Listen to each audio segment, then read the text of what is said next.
Beautiful. A couple questions rolling in. Now, Alan's going to hit the record button as he did. You guys are getting the flow of these live meetings, right? So Alan posted today the Squat Science Summary Review. That is meant to just hit on the couple of points that we wanted you to take from the lectures that were already posted for your week, right? You should have listened to those lectures. I should have watched the video analysis, filmed your video, and then that little summary is just our take on the key points, the important points worth noting, right? So that is posted. If you didn't get a chance to already listen to that, please circle back around and have a listen. Squat science is something that we find to be very, very important. And honestly, at the end of this course, we have to be on the same page with this, right? We have to end the discrepancy and the misnomers and the ideas of everyone having something different to say about the squat. The research is out there, and it has to be that we are on the same page and very conclusive with what we say. If we're a modern, skilled, trained physical therapist coming through the ICE courses, right? So that information is available to you, and Alan's done a really nice job of synthesizing that in the review. If you want to circle back around and take a look. Now, in regards to squat questions, what questions specifically are squat related, Alan? What ones do we want to field first?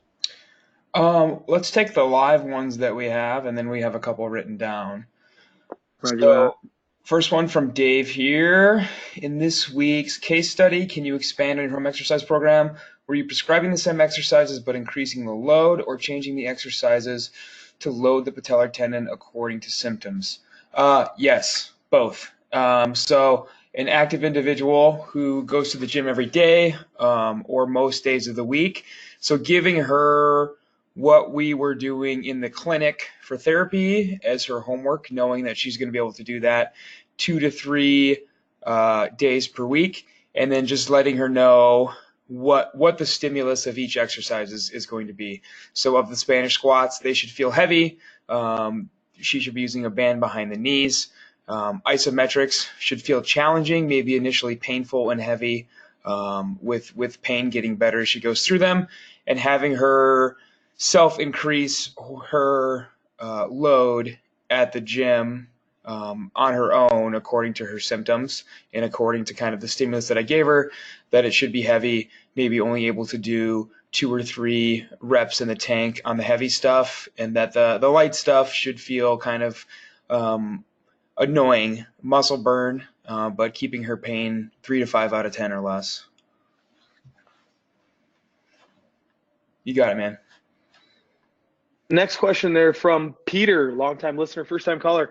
Peter says, can you talk about people who lead with their knees or lead with their hips when squatting, quad dominance when squatting? Yeah. So we emphasize, or we'll teach a sit straight down method of squatting. And this is something that's evolved for us specifically, even since when we started this course back in 2017. We used to say like hips then knees, right? To engage the hips and the glutes first, and then sit down. But what we were seeing, and what a lot of people in the weightlifting and strength and conditioning community see, is that reaching those hips back first tips the torso almost excessively. It almost starts you behind the 8 ball, right? Or we're trying to keep that a really erect torso for back squats, front squats, overhead squats, etc. When we emphasize that hips back cue, we're already behind the 8 ball of that torso leaning forward and trying to like almost hold on to what we have. So go into a more of a sit straight down, and what we want is the hips and knees to break almost simultaneously. Zach said if someone had a rope around your waist and a rope behind the back of your knees, they pulled both ropes at the same time, both the hips would go back, the knees would go forward, you'd be able to sit straight down. Theoretically, that's ideal. We're trying to move as close to that as we can. Now, there's people that are very knee heavy. We call that like a muted hip fault, or that quad dominant squat pattern, where they're only like, rope analogy is good, yeah. They're only shooting their knees forward, and then their glutes are quote unquote muted, right? So we're going to emphasize a little bit more sit back cue for that individual, and that's a corrective to try to steer them a little bit more neutral, if you will, right? So we'll see some videos tonight where people are really reaching the hips back. And it's not that that's like biomechanically wrong, or it's not that you're executing a fault at all, except for the torso position. And when we start getting that much torso lean on board, understand that there's more shear forces on board. We're closing the hip flexion down. We run the risk of impingement of the hip, etc. So we're going to always cue sit straight down and get the hips and knees to almost break simultaneously. Good question, Peter. Someone, we had a live, as Mitch mentioned, we had a live course this weekend, and we were overhead squatting, and somebody asked me, what am I thinking in my head when I'm squatting? For me, I know I am a hip hinge dominant person in my squat. So in my brain, as I'm sinking to a squat, I'm thinking push my knees forward and out, and that helps me sink into a nice upright squat. So your folks who tend to stick their butt out first, that might be a good cue as well.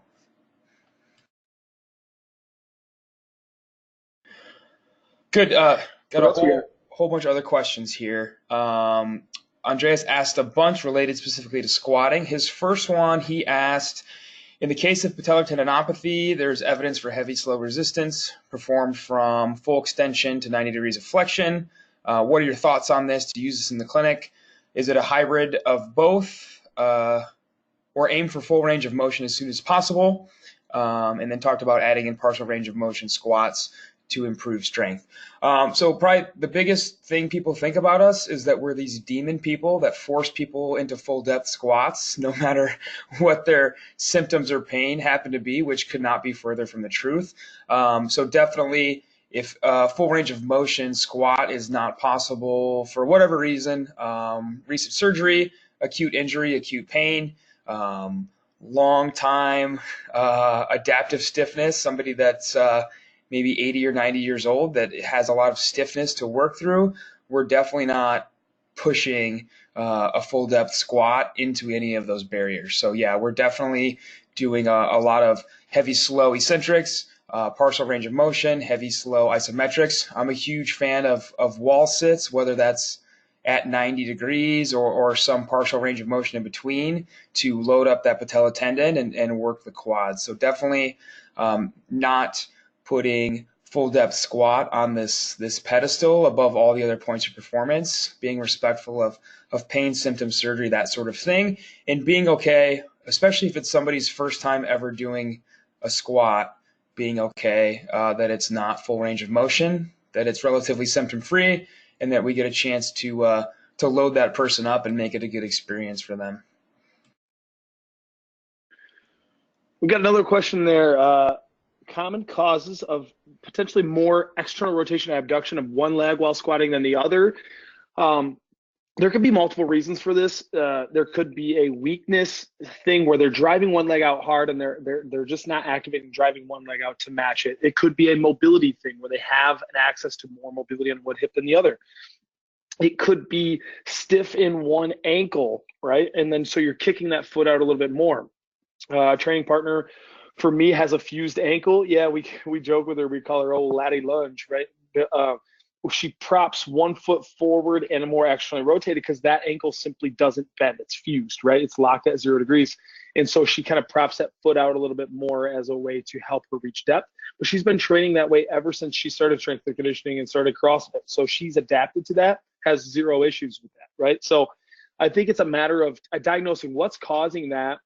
If it's an asymmetry that you think that you can tweak and work with, not something like a fused ankle, what we'll typically do is try to say, hey, let's try to match both. Like let's get as close to symmetrical as we can.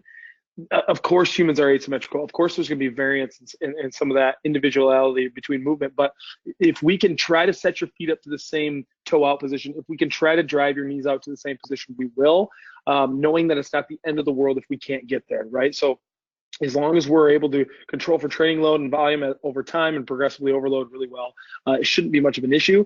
But it's worth taking a look at, like, is there something stiff in this one hip? Is there something stiff in this one ankle that's causing potentially this one side to abduct, actually rotate more than the other, right? Jeff's question, I saw it come in, and we're going to get to that when we get to videos. So I'm going to press pause on the butt wink questions, circle back to that. Alan, hit Jody's question on shoe type and tell him what you think about.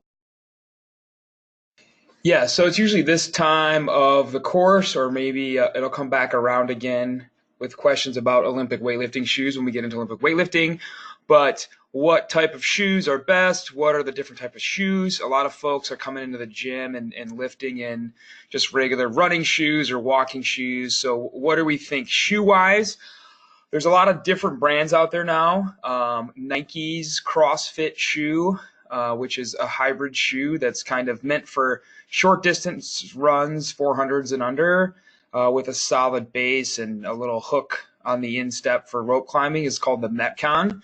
It tends to run pretty narrow. I can't even get my toes into a Metcon, but I also have quadruple wide feet, so there's that. But Metcons tend to be narrow, as do Nobles, which is an independent brand. Same thing, hybrid training shoe. And then Reebok has the Nano, which tends to be wider in the toe box. Again, another hybrid lifting shoe. A lot of other brands out there too. Innovates. Under Armour has a shoe now too. So there's a lot out there. Pretty robust style of shoe made for cross training, for lifting, for rope climbs and running, rowing, that sort of thing that we find with cross training and CrossFit. We'll touch on Olympic weightlifting shoes when we get to the clean and the snatch. Again, a lot of variance there in heel elevation and style and all that sort of thing. So we'll circle back around. But yeah, definitely always be on the lookout for deals. Guillermo seems to be the shoe guy in the CrossFit community. So if you need shoes for $4, just follow Guillermo's Instagram long enough and he'll post some deal. But definitely recommend them. We see a lot of folks in the gym lifting in kind of these cushy running shoes. Some people are like lifting in Hokas and stuff. And there's no solid base there when we're doing lifting in the gym. And obviously it's going to throw off a lot of biomechanics with a big cushion shoe like that. So we always push people towards those shoes once they've been doing CrossFit for a couple months, and it's time to take it a little bit more serious. It seems like it's something they want to do more often, so to grab one of those hybrid shoes. Good question here. I think pertaining to ACL reconstruction from Ren, it's typical to see ACLs no, Siri, I'm not talking to you, sorry. ACL reconstruction, I guess sounded like Siri. Seeing PTs encouraging mini squats with a focus on hip hinging and a really vertical shin, right? Not allowing the knees to go forward, especially early on. At what point do you typically suggest starting to reintegrate a knees past the toes form of squatting? So in your squat science review, there's a point in there that looks at deep squats. What kind of risks do they run towards the ACL or PCL? And in that study, they looked at a 2.27 times body weight back squat.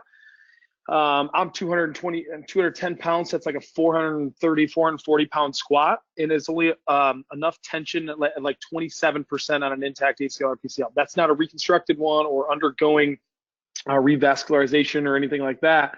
But just understand that like overall deep squats aren't going to put a tremendous amount of stress on an intact ACL or PCL. Now, in the rehab process, the first thing that we're going to do is restore a box squat. We are going to keep a vertical shin, but I'm not worried about mini squats. I'm going to worry about symptoms and how low can you go until we get any symptoms in the knee, right? If they're able to squat parallel or even past parallel in a box squat vertical shin type pattern, I'll do that as long as they don't have symptoms. I'll do that. I'll strengthen the knee.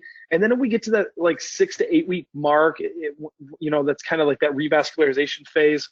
At that 8 week mark, we're pretty comfortable allowing them to go back to a normal straight squat. Like we don't have to be so protective of a vertical shin. Understand case by case basis. If they're having symptoms, we're still guarding that a little bit more cautiously. If they're symptom free, we're going to restore body weight movement and then eventually isometric, like tempo controlled work, and then opening the door to some back squats. I've got a 13-year-old ACL reconstruction right now who back squatted, oh boy, I think 95 pounds at the 8 or 9 week mark post-op. That's barbell back squatting. He was deadlifting 150 pounds. So just monitoring his symptoms, working his mobility and range of motion, working isometrics early on, wall sit isometrics early on in the face, and then just building on top of that. So again, symptoms are guiding our treatment. 6 to 8 week mark is that safety range, and then we're just restoring a full squat outside of that. Got one in the chat box here from Allie. If you want to hammer that one, Alan. Yep, Allie asks, outside of the athlete, what's the best way to train the stiff knee, arthritic knee for the older population? Are box squats sufficient? It's what I use, but is it enough? I don't want to flare their symptoms up, plus their balance is usually quite impaired. Yeah, definitely box squats are okay. Again, we're not pushing depth at the cost of increasing pain, but there are a million different ways you can load up even a box squat with kettlebells, with dumbbells, with adding in tempo, so increasing the eccentric lowering. We know that eccentrics are great for actually increasing range of motion and developing control through the range of motion that they already have. Things like wall sits are great for developing strength and being more comfortable in a deeper and deeper squat as well. You can load up a wall sit pretty darn heavy with a goblet variation or a double kettlebell, front squat, wall sit. So a number of different ways, even with minimal load, to make a box squat or a wall sit spicy to induce enough load. And again, just make sure, no wrong answer, but make sure you are guessing checking on your load when you're asking reps in reserve and RPE to ensure that it's actually challenging enough and that they're not just banging out 3 sets of 10 of sit to stands and they're not being challenged. Introduce tempo, introduce load, play with all combinations of tempo and load to make that as challenging as you can, especially if balance is an issue. With my older adults, especially folks that are using walkers, I'm not often going beyond a eccentric sit to stand or a box squat variation. And then we'll take Allison's question here on breathing and bracing, and then we'll get to some videos, and then we'll have more questions, I'm sure, that pertain to some of the videos. Allison's question, recommended breath and like breathing sequence when we're starting to lift heavier. She says, we were always taught not to Valsalva in school, but many people at the gym will recommend holding your breath and tightening the abdominal cavity. I know that I can hold a neutral spine better and deeper if I breathe and brace. Yeah, so squat science review, the literature would say conclusively that we can brace harder if we use a Valsalva maneuver, and that bracing sequence should be from a diaphragmatic breath. We can stabilize the spine better if we do that versus taking a chest breath. So here's what we say. 1, athletes need to know how to breathe and brace through the belly. So we're going to teach that first. Hands on the waist, right? Fingertips like at the oblique rectus area, right? We're going to take a deep inhale and make sure that we can feel what it's like to really breathe in through the belly. And you can try this at home if you're listening. Hands are on the waist. Take a belly breath, not a chest breath. I don't want to see this. I don't want to see up top. I want to see the belly fill with air. So fill the belly with air. And then you're going to hold. Stop the exit of air and hold your breath, right? Create that Valsalva maneuver. So inhale and hold the air. And what you should feel there is the abdominal wall pushing out into your fingertips, right? That's 360 degrees circumferential pressure of pushing out in the belly, right? That's how we want to fill and seal the abdominal cavity. We want to hold that pressure under load, right? One caveat here is our folks with pressure management issues, pelvic floor dysfunction, male or female, leaking, all of that category, right, falls into this because we don't want to do a Valsalva on a dysfunctional pelvic floor, right? Downward pressure is just going to cause more problems, right? So that population of folks is not going to utilize the bracing sequence of the Valsalva. They'll utilize a more blow as you go technique that's going to be a controlled releasing of air. So Valsalva community looks like this. Bars on my back. I'm ready to squat. I go, I hold the air, I squat, I get past the sticky point, and then I breathe out. Other community, pressure management, pelvic floor dysfunction. Bars on the back. As they squat down, they're going to inhale. They get to the hole, and they're going to go as they stand up. It's a pressurized, controlled exhale on the ascent of the squat. It's not just dumping of all your air. It's like, right? Pressured exhale that will maintain as much midline stability as possible without bearing down Valsalva maneuver and downward pressure on the pelvic floor. So two communities, two patient populations, depending on what you're working with, whether you're utilizing a Valsalva, hold your breath, breathe and brace. That's going to help you stabilize as best as possible, unless you're dealing with pressure management stuff, and then you're using the blow as you go technique. Okay.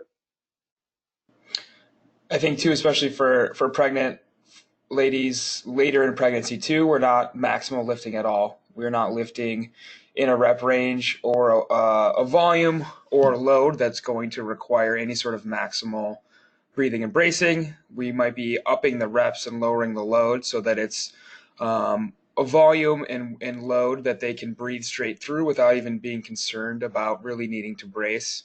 And that what Mitch said there is really important, not bearing down. Even for guys, if you set up your brace and you feel like you have to use the bathroom, you're bearing down on your pelvic floor instead of actually engaging your core and setting up a nice tight brace. So even guys can benefit from actually learning how to properly breathe and brace to avoid some flatulence issues that we usually have during back squat day in the gym. So we talk about that every time we go heavy on squats.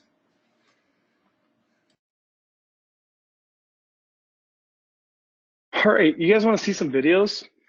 Let's do this. Sharing the screen with you guys so you can see. And I'm still getting names down. I'm still getting these zeroed in here. So bear with me while I pull you up. I got Dave here first. Extra 5,000 bonus points for Dave pulling off a textbook squat in work pants, rocking the Dockers. Maybe they're Lululemon. Maybe they got some stretch to them. That could be why. I didn't see any blowouts on this one. Guys, what I want you to get out of the next 30 or 40 minutes is where your eyes should go and how to analyze a back squat. Like you got to have a system. You can't just watch it and be like, God, did I catch everything, right? Because if you get caught up in that, you'll see nothing. Be specific and be intentional where your focus is going and analyze the squat. And for me, it's the lumbopelvic region first. It's first because I want to see if they're starting in a neutral spine position and if that position changes at all during the squat. Because that's priority one. If I'm ranking things or like trauma-based, like diagnostic, like what do I need to go after first? That's where I'm going after first. So I'm looking at the lumbopelvic region. You don't have to. If you would rather look at the feet or watch the knees or whatever you want to do, that's fine. Do it the same way every time, right? Build clinical patterns that you can start to identify dysfunction and when things look different, right? So I'm looking at the lumbopelvic region. I want to see, is he starting in a neutral spine position? It looks to me like he is. Neutral spine doesn't have to be perfectly flat. There's some amount of lumbar lordosis maintained there, right? And a little bit of kyphosis up in the upper thoracic, but nonetheless, relatively neutral position to start, right? Does he maintain that neutral curvature of the spine throughout the entirety of the squat? For me, he does. He's able to maintain that all the way to full depth without rounding, without compensating into too much lumbar flexion, without moving into too much extension. And I also want to see that when he drives out of the hole, does he still maintain that neutral spine, or is he pulling with his back into extension? The reason I'm showing Dave's videos first is because he does a really nice job in this department of maintaining neutral spine.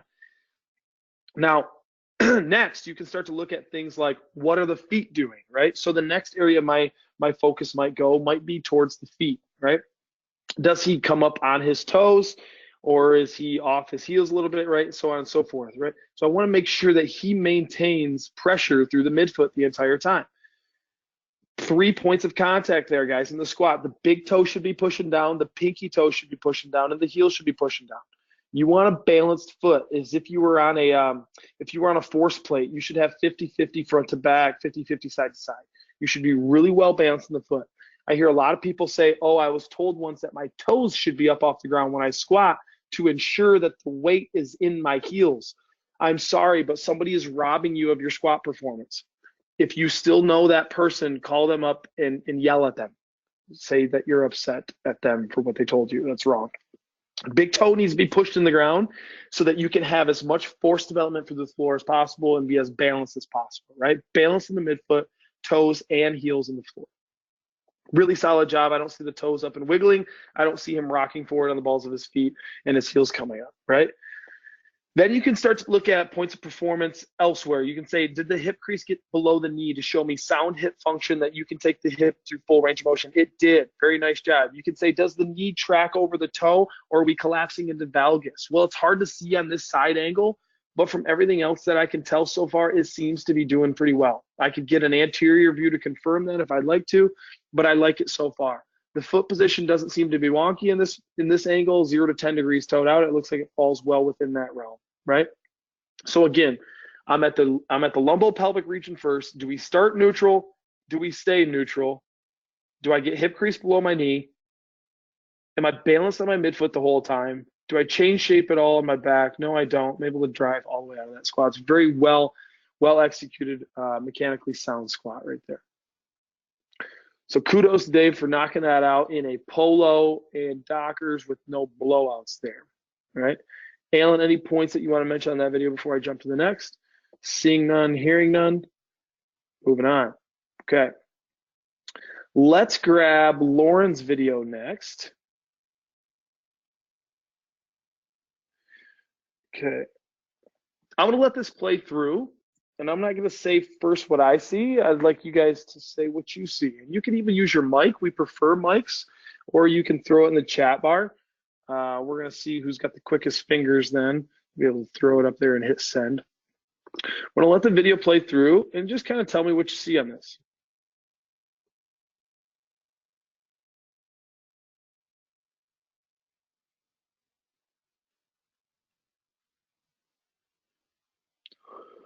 All things considered, a pretty decent squat, but there's some things to clean up here. There's a couple of things that I would look at. Again, lumbopelvic region. We want to see, did it start neutral? It does. And then does it stay neutral? Neutral, neutral, neutral, neutral. Oh, what we got going down here? Did it stay neutral?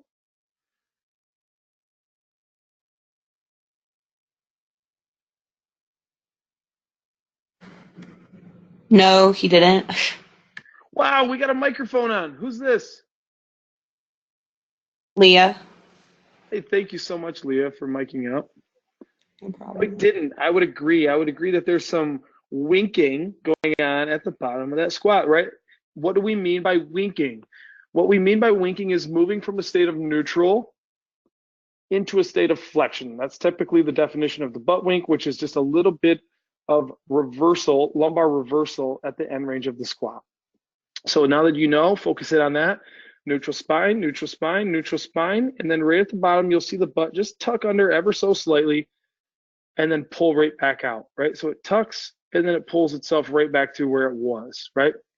This is a very, very mild butt wink, and one that we're probably being nitpicky on, but it's there, and it's one of the few that I was able to pull up before tonight, right? So we've got a little bit of lumbar reversal at end range. Now, the question comes, what could that be coming from, right? And I have my hypothesis based on this screen you see right here. Let me get some guesses before I tell you what I think might be going on. And again, you can mic up or throw it in the chat bar. What could be contributing to a little bit of butt wink that we see at end range?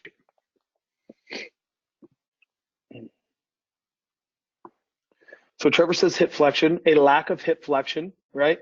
So a lack of the abilities to hip, a lack of the hip to flex anymore at end range, and therefore it's being picked up elsewhere, i.e. the lumbar spine. Emily says forward trunk or good morning fault. I think that's getting closer. Minette says, or no, excuse me, I'm getting lost. Peter says insufficient dorsiflexion. That's the one that I would look at first. Peter probably is guessing that because look at how vertical the shin is, and it never really tracks much past the toe. Right there, it gets as close as, and you can see the heels kind of lifting up in order to do that, right? So there's potential here without doing a screen or without getting the assessment information that there's some limited dorsiflexion. Limited dorsiflexion in a vertical shin is going to contribute to the fault that Emily, I believe, mentioned, which is the forward trunk. If the knees can't move past the toes, the trunk ends up folding forward into more hip flexion. We get to a point where we can't flex the trunk anymore, and in order to reach depth, what we end up doing is tucking the butt under at end range, right? So the deficit of dorsiflexion contributes to the good morning fault, which shows what you see here as the butt wink at the end range of the squat, right? So we can start to connect those dots. Hopefully we can start to see those things as we slow this down and break this down in ultra slow-mo frames per second. That you can see the torso's pretty forward, the knees aren't really able to track that much forward, any more forward, and we're having a hard time getting the hip crease below the knee, right? So one of the ways that you can look at this, you can obviously pop him out of his shoes, do that dorsiflexion, kneeling screen to the wall. That needs to be a full hand width away from the wall. The heel needs to stay down. You should be able to drive the knee forward without having to swim the knee inside the foot to be able to hit the wall for full range of motion, right? If that's positive, we can confirm that kind of hypothesis by elevating the heels, right? Putting 5-pound change plates or a little half-inch buffer underneath the heels, elevating the heels, mitigating that dorsiflexion requirement, right? And seeing if the trunk's able to stay more upright, which 10 times out of 10 it is. And seeing if we're able to reduce how much butt wink is going on at end range, right? Brittany says, I usually think the butt wink is a weakness to contract the glutes and stabilize the core from a fully stretched position at the bottom of the squat if ankle dorsiflexion is clear. Yeah, so I think it brings up a good point, Brittany, is like, if we clear dorsiflexion, then this is likely a motor control drill, right? We can clear dorsiflexion, we can clear hip range of motion. I think we need to be able to clear both of those. If we can clear mobility as being a problem, but we still have this butt wink going on, I think it falls into the motor control category, and all of that falls into midline stability, glute, like the ability to drive the glutes out, stabilize the pelvis. All of that kind of falls into that same umbrella, if you will, right? So hypothetically speaking, let's say Lauren clears his dorsiflexion requirement, hip flexion looks good, and then we're still noticing a little bit of wink at end range. What do we do about it? What I'm going to do about it is go to tempo work. 5 seconds on the way down, pause and hold 3 seconds in the hole. If I see any fault along the way, I'm going to make you pause and fix it right then. So let's say he's 75% of the way down in the squat, starts to tuck the butt under a little bit. I'm going to say, hey, pause, drive the chest up. I might say push the knees out in order to try to like activate a little bit more glute med work. I want to see the back flatten out a little bit. And then I'll say, okay, a little bit lower. And it's going to make him work 10 times as hard to maintain the spinal position that we're looking for, but we'll remap and rewire those circuits much quicker when we do that under tempo. So we can make, yeah, like Alan says, tempo exposes. It exposes our weaknesses. It exposes when we typically fall into that fault. And then we'll be able to make the correction in real time and show more good reps by using tempo to try to bring that to light a little bit. Right? Any questions on that case? Or Alan, do you have anything you want to add? Or Guillermo, rather.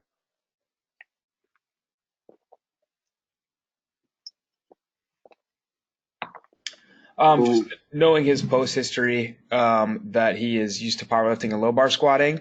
If dorsiflexion is cleared, then definitely somebody that just needs to work on strengthening that new range of motion from somebody that has gone to parallel and stopped for years and years and years and years and years and isn't used to now hitting full depth, so doesn't have strength, which is what we find often with folks who have squatted elsewhere before they start squatting to full depth in things like CrossFit and Olympic weightlifting.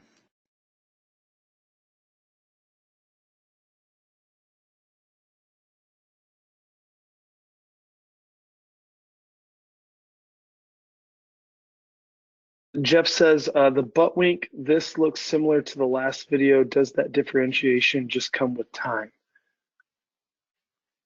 So the last video we showed with no butt wink, just to this video showcasing the butt wink. Okay, yeah. I think you'll be able to develop a better eye for it. And two, if you go back and download this video on your own, I'm sure some of the glitchiness coming through for you is having a hard time telling, right? Again, we mentioned that this is a very mild case of this, but being able to observe the little bit of flexion in the lumbar spine, a little bit of rounding and reversal that you see, and then the untucking of the butt afterwards, right? It's kind of like the tail tucks under and then pokes out, right? So you to be able to develop a better eye and being able to see like, oh, something changed there. Something in the back position changed that didn't change in this other squat, right? So more reps of seeing good clean reps and then more reps of seeing the wink will start to differentiate that more for you. I always think back to people who say, people who are counterfeit experts. They get to be a counterfeit expert by looking at a lot of real bills, right? You have to really know what true looks like to be able to for the wrong one to stick out. So and Alan and I get that that luxury of being able to see hundreds of reps every single day in the gym coaching. We literally are seeing hundreds and hundreds of reps. And so something stands out to us, it sticks out a little bit quicker, right? Okay, I want to go to Landon's video next. And Landon's also got a little bit of a low bar squat going on. What do we mean by low bar squat? That's a typical high bar back squat. The bar is going to sit on like the upper traps, C71 area, upper traps. Low bar squat, the bar is going to sit back on like the spine of the scap, and it's going to kind of be held into place by kind of like the rhomboids, right? Or like the rear delt, it's going to kind of sit on, right? So we've got a little bit more of a low bar squat going on. You'll typically see athletes standing in a little bit more hip flexion because they're like trying to stabilize the bar in that position. This is also going to cause a little bit more of a forward torso lean just based on bar position, right? So knowing that's what's on board, we'll have a couple looks at this.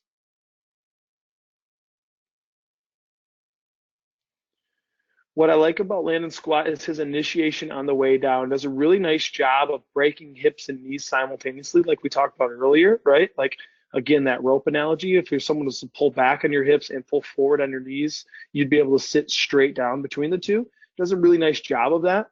Spine is maintained neutral here, right? At least at the start. And we're able to maintain a decently neutral spine, maybe a slight rounding at end range. But here's what's really interesting, right? So we're in this position here. Now watch the activation pattern, or watch the fault that gets expressed driving out of the hole. So we sit down with a relatively upright torso, and then watch how the torso angle changes as we try to drive ourselves out of the squat, right? So I always ask the question, what's causing that? What's causing the torso to be like, as we're driving out of the squat and the hips to shoot back like that? What's contributing to that? And we always say, like, quote unquote, weakness where, right? I'll leave that up to you guys to finish that statement.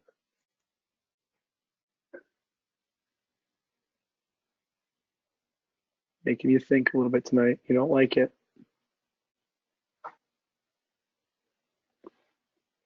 So let me show it again. So we squat down relatively upright, and we go to drive out of the hole, and the hips shoot back and the torso leans over. Potentially some weakness where?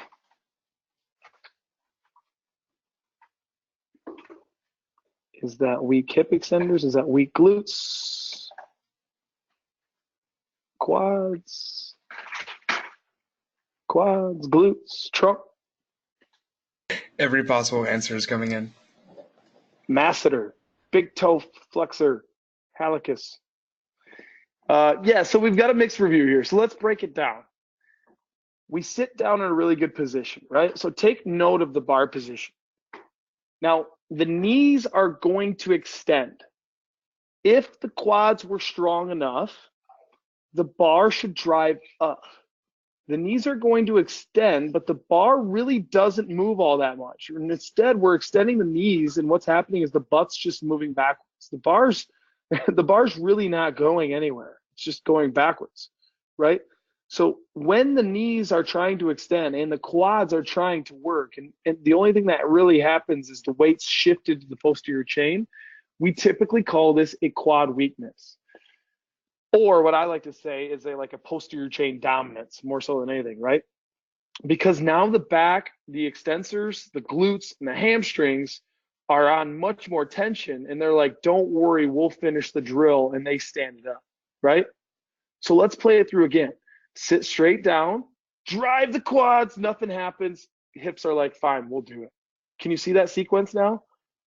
Now that we talked about it, sit straight down, quads don't get much done, hips and back finish the drill. Sit straight down, quads get little done, hips and back finish the drill. Yeah? What you can see is a lot of very, very strong athletes relying on their dominance of their posterior chain and are squatting in this pattern. And the reason that it's a problem is because you can get a 1 rep max attempt that you sit straight down, then all of a sudden your hips shift back and you get caught really far over the bar. almost like parallel with the floor in that torso lean, with a tremendous amount of shear force going on in your low back.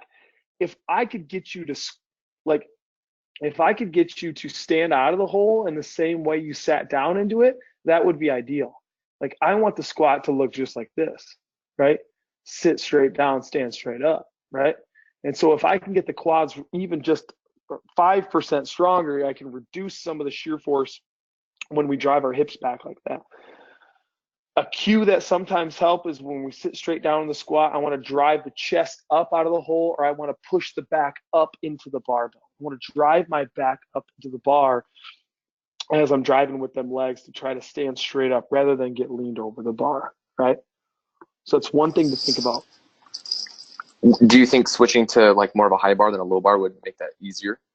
100%. Yeah, especially if CrossFit style training is more desirable to you, meaning you want a front squat, you want an overhead squat, you want to snatch, you want to clean, you want to do all those things. Keeping the torso as upright as possible is going to be priority one. And a low bar squat is really just going to make it harder to do that. Prefacing the hips and back and hamstrings more, which is why you see some powerlifters do it, because they're so strong back there. They shift the bar down and they can leverage the strength of their glutes and hamstrings a little bit more. But it really makes it hard on the low back when we get caught over like that. Good question. How we doing? We all right? Yeah, just to state that again, good morning fault is caused by relatively weaker quads compared to the posterior chain. We had a couple people commenting this week that they saw the good morning fault, which meant that the posterior chain was stronger or weaker, which is incorrect. It's the reverse. So relatively weak quads causes the good morning fault. Want to make sure we're all clear on that, so we're not strengthening the wrong thing in the clinic. Right. And for this, what we'll use is a belt squat. And while I'm chatting about that, Alan will throw a link up in the chat bar, and you guys can click on what a belt squat is. But that's really going to shift the load down to the hips, which takes the back and primarily the glute, some of the glute work out of the equation, not all of it. But the belt squat is going to focus on your ability to drive with the quads a lot more, rather than extend the back to finish the squat, right? So an athlete like this, we'd say, hey, let's add some belt squats in your program. It's going to help bring the quads up to speed to match how much strength is on board with the hips and hamstrings. And then you're going to be a wild machine at that point. You're going to be squatting big weight, right? So right on cue, there's a video for you guys. I had an anterior view pulled up. It looked like there might have been a little shiftiness going on side to side. The more I watched it, the more I wasn't even certain myself. It looks like maybe just a wiggle, maybe a little hip shift towards the right hip as we're coming out of that.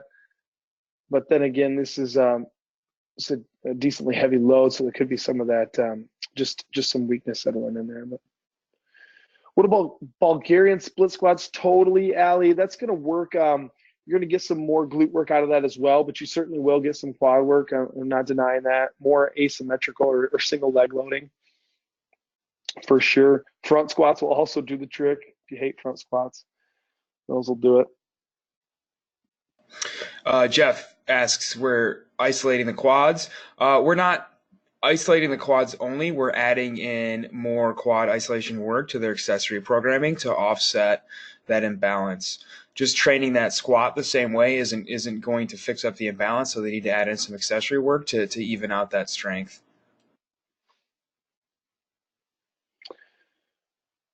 Okay, Jody squats up next, and we see something very similar here as far as the hips back, torso forward squats concerned.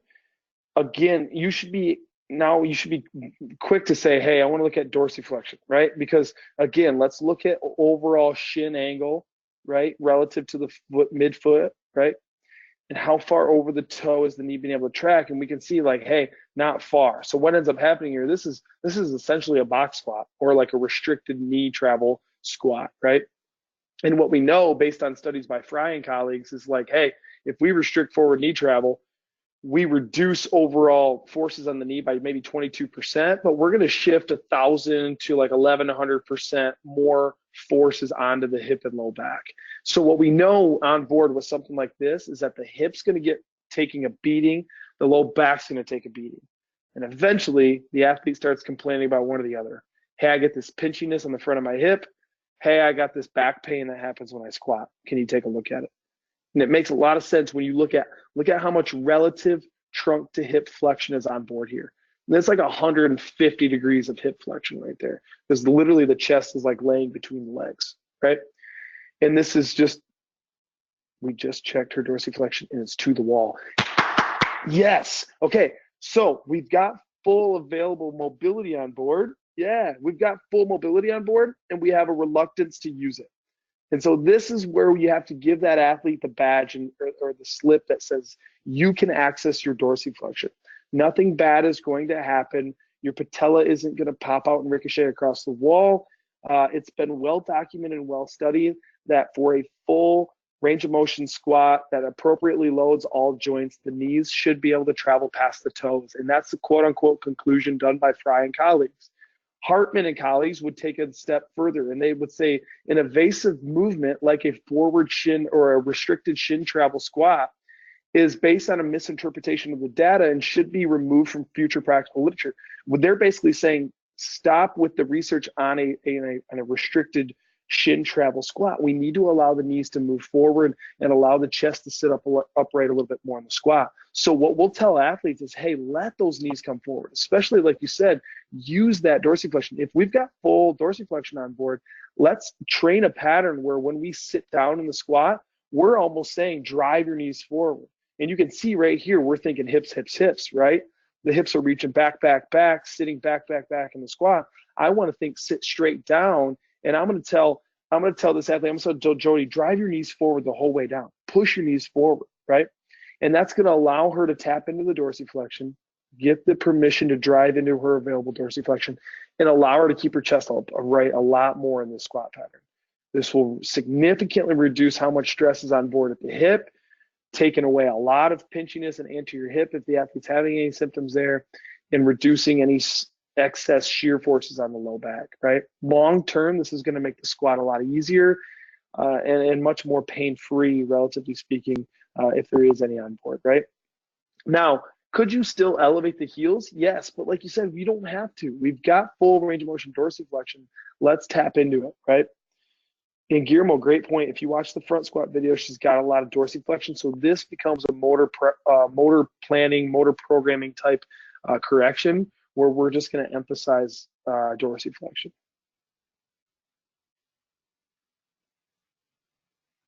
Comments from Alan or Guillermo on that? Yeah, these are the folks in the gym that I know have a ton of ankle mobility, but when it comes time to work out, they can't seem to push their knees forward and get full depth. So I usually stand behind these folks and tell them not to hit me with their butt so that they're forced to let those knees travel forward.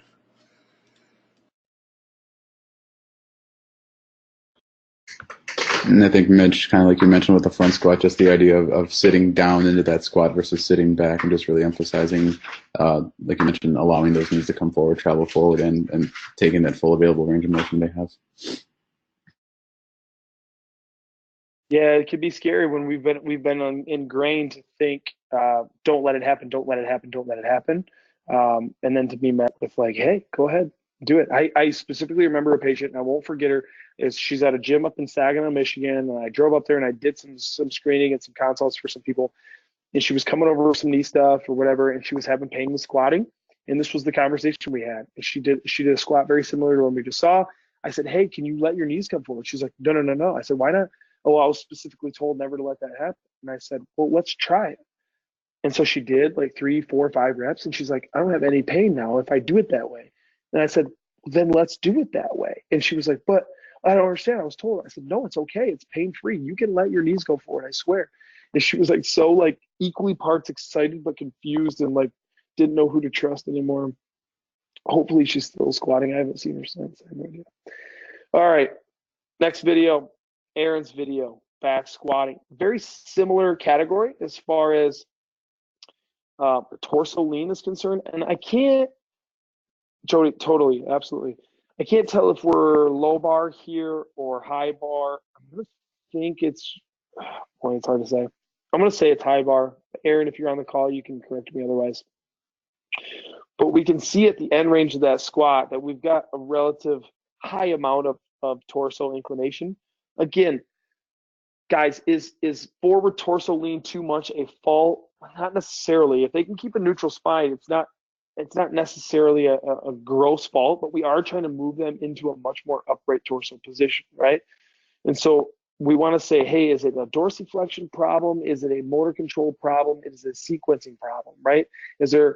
Are we breaking the hips and knees at the same time, or are we shifting our hips back too far? And this might be one of those instances where we're just initiating with the hips a lot more. And if we just got the athlete to initiate hips and knees almost simultaneously, we may be able to keep the torso just a couple inches or a few more degrees more upright, which would make a big difference when it comes to being able to drive out of the hole, right? So again, I would emphasize break the hips and knees together, sit straight down into the squat, and try to keep the chest upright a little bit more. Sometimes it could be done with vision. So you can see eyes are looking straight down at the floor here. Sometimes this is due to trying to maintain good cervical alignment, right? So we're locking in on the spot on the ground, we're maintaining it. A little bit of cervical extensions, not the end of the world. We really don't advocate for a lot of cervical hyperextension, so we don't need to look up at the ceiling and really put a big kink in the neck while we're squatting. But if we just look straight at the wall, that may help you promote a little bit more of an upright chest, which may help if the athlete is leaning forward a little bit. So I may just take the eyes straight forward on the wall in front of me rather than on the ground, and really be thinking about chest up the whole time. But otherwise, when we break this squat down, it's mechanically super sound, super sound. We're in flats. We do a really solid job of maintaining weight in the heels. And from what I can see looking around the plates, it doesn't look like we have a lot of butt wink going on. So we're simply only trying to bring the chest up a little bit more in the squat. Again, we can screen dorsiflexion if that may be an issue, elevate the heels if it is, to see if that alters mechanics a little bit. Questions there?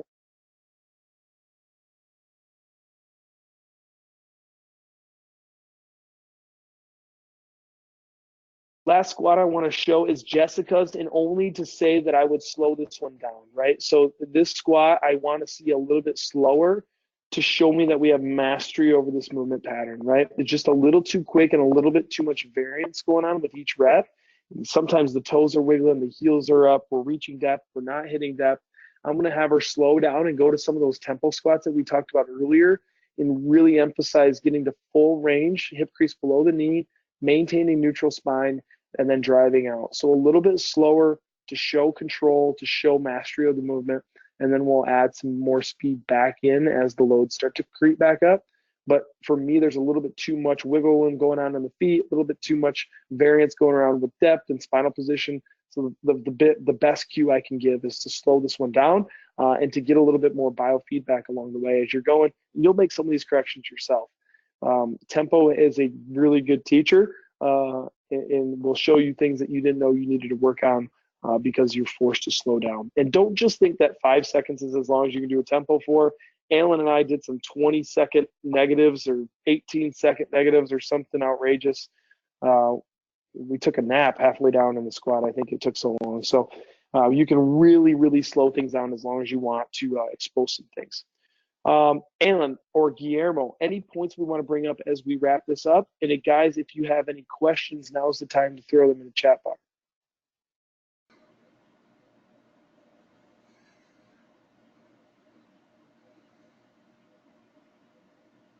None from me. I do have some answers to some questions that were asked earlier, though. So I'm happy to answer those, but also more happy to take your questions if you're sitting here now live.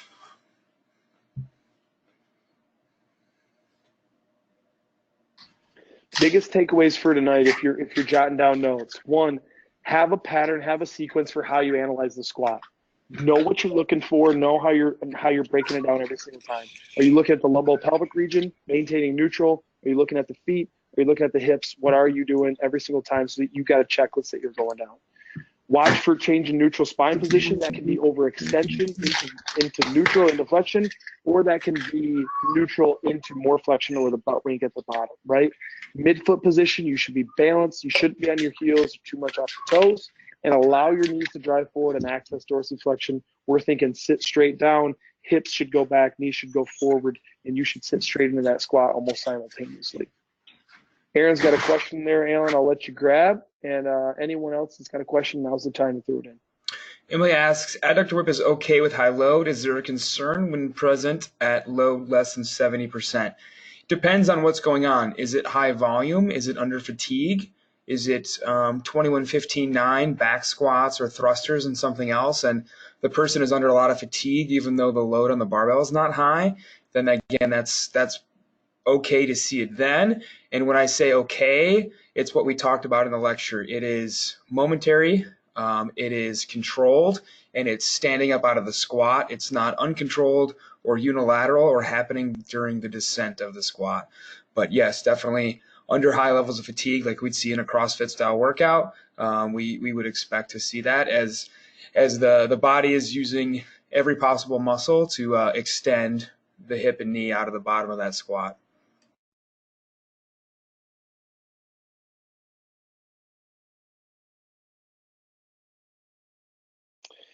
Allie says there was no comment on upper extremity hold. Does this matter with excessive forward trunk flexion? Allie, excuse me, do you mean like hand position on the bar? Or like what to do with the elbows? I mean more like if it's extended, or the comment was that the arm should be parallel to the body, that kind of thing. Yeah, like the elbow tucked out or under. Yeah. So I like to bring the hands as close as comfortably possible, and that's going to like predicate on someone's shoulder mobility. I like to bring the elbows relatively under, and I like to pull down on the bar. Pulling down is important because it's going to activate lats, which is going to tension thoracolumbar fascia and help just everything on the posterior chain just maintain a little bit more stiffness and rigidity. So I like to bend the bar across my back. Some people are trying to literally they're trying to push the bar off their shoulders, and that's not what we're doing here. We're squatting for leg strength, not trying to shoulder press behind the neck. So bend and pull the bar into you. Get the back as tight as you can. Sometimes when the elbows flare out, we're not able to do that, right? Or we're not even thinking of that.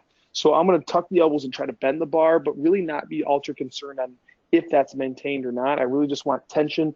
Pull the bar into you. That'll help you utilize your leg strength and a little bit more rigidity with that. Thanks. Great question.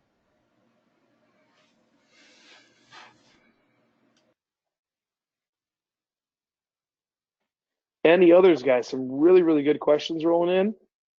Yeah, so I've got some patients with meniscal repairs, and the surgeon's saying no squats below 90 for a while, or at least that's not even for a while, isn't even the thing I'm getting. It's just no squats below 90.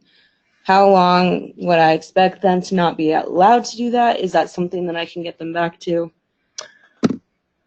So it's going to depend on what they had. Is it a meniscectomy, partial replacement, full transplant? All that's going to determine surgical timeline.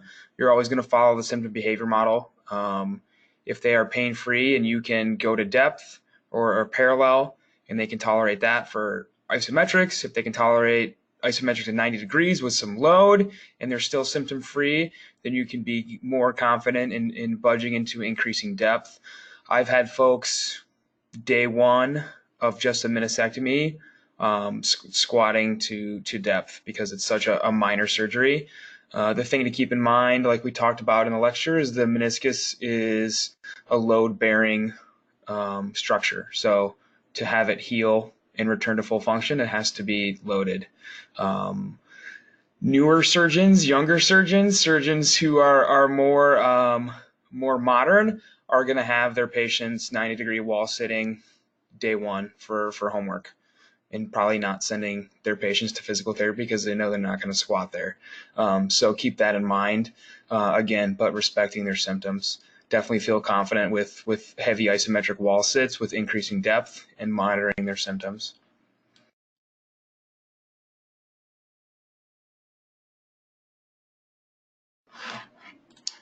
I'm going to share my screen and grab Kyle's question from earlier.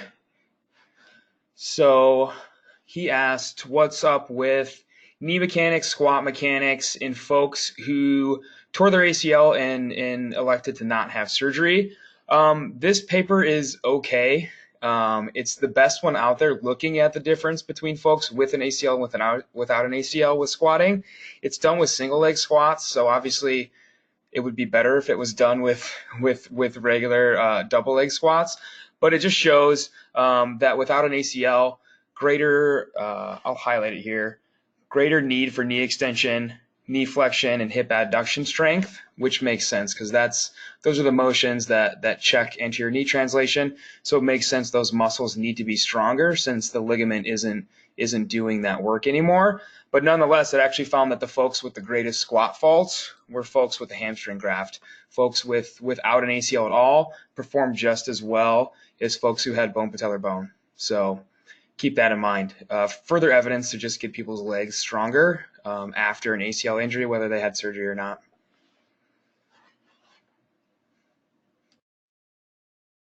Appreciate that. Thanks.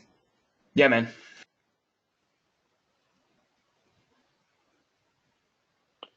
Guys, I'm pretty confident about how tonight went. I think we all got on the same page in terms of squat mechanics, squat execution, squat analysis. It's not done yet, and I don't want you to think that like, well, I'm a pro at it now and just throw it in the bag, like let it ride. Like go use it, go apply it a bunch, go see a lot of reps, go see what you can tease out, screen out, correct for, elevate the heels, motor control, tempo work. Apply that stuff in real time so that you can get more reps under your belt and get much more comfortable with the squat mechanics and squat analysis. We will circle back around to the squat here in a couple of weeks when we talk about the overhead squat. So that's Alan's favorite. He can't wait to analyze some videos for that. So I'm excited when we get to that. So we'll talk more about that when we get to that point. So don't think you're off the hook yet. We will see another squat pattern from you. But we're on next week to the deadlift, and excited for you to see you guys load that up and pull some heavy deads. If you're comfortable with deadlifting, we're not going to see anything with a super light barbell and just moving a couple super light deadlifts. If you are comfortable with the deadlift, let's see at some heavier loads. Let's see what your mechanics do, right? So we'll better be able to see setup faults and dynamic execution faults with some heavier load on the bar. So please load that up if you're comfortable. If it's your first time deadlifting, please by all means try to find a barbell and actually conventional deadlift a barbell. If you absolutely cannot find a barbell or have access to one, then a kettlebell deadlift will do the trick. But we would much rather see a barbell loaded deadlift because it's like the American flag. I mean, we hold it dear to our hearts here at ICE. So find your way to one and get a couple reps under your belt so we can have some looks at it. Alan, Guillermo, you guys got anything tonight? Nope. Nice job turning your videos in. Got some messages over the past week about people panicking about not having them by Thursday. Thursday is just our deadline, so we have time to download your videos and get them up in time for Monday. Again, this is for you. So if you want your video analyzed, if you want to have a bunch of videos to look at throughout the week, then make sure you get them in sooner rather than later. But we're not going to be homework police and chase you down as long as they get turned in by Monday. Guillermo is the homework police.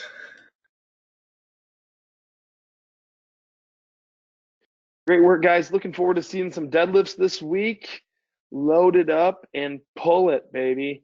Let's have some good dialogue. Keep the questions rolling in. We'll keep the format as is, and we'll see you guys same place, same time next week. Have an awesome week in clinic, guys. Go make some people better. See y'all.